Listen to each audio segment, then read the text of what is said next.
السلام عليكم ورحمة الله وبركاته.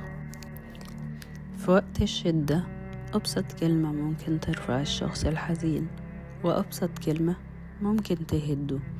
لما تلاقي حد موجوع أو تعبان ما تقولوش كلام جارح قاسي زي انت مكبر الموضوع قوي كده ليه، أو انت حساس قوي، أو انت نكدي، أو معلش تسكت، لأنك مش حاسس بحمله والوجع اللي بيمر بيه، ومش حاسس قد ايه هو موجوع من جواه ومحروق أو مقهور.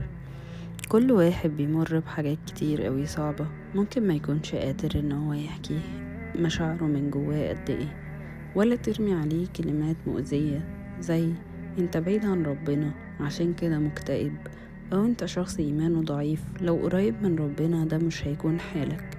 بلاش تحكم على الانسان وهو تعبان، انت ما تعرفش ظروفه ايه وهو حال ايمانه ايه. ممكن يكون اقوى الناس بس هو بيمر بظروف صعبة.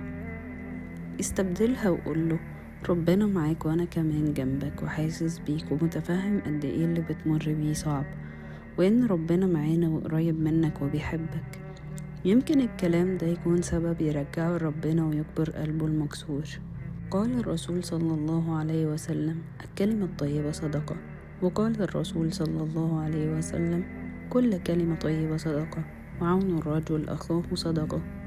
وقال الرسول صلى الله عليه وسلم من كان يؤمن بالله واليوم الآخر فليقل خيرا أو ليصمت. الرحمة بالناس عبادة، خليك سند مش عبء، خليك ظهر مش قاضي، خليك رحيم مش جلاد، خليك جابر لقلوب البشر مش كاسر للخواطر. ديننا دين رحمة ومشاعر، الضحكة صدقة، الابتسامة صدقة، الكلمة الطيبة صدقة، وجبر الخواطر عند ربنا من أعظم الصدقات.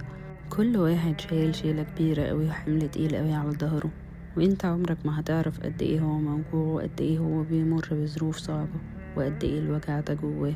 فبلاش تزود على قلبه بكلمة قاسية يمكن تكسره، ويمكن والعياذ بالله تبقى سبب في يأسه أو بعده عن ربنا، أو يعمل شيء في نفسه مش محمودة العواقب. خليك دايما سبب قرب مش بعد ربنا، خليك سبب أمل مش وجع، خليك سبب حياة مش انكسار.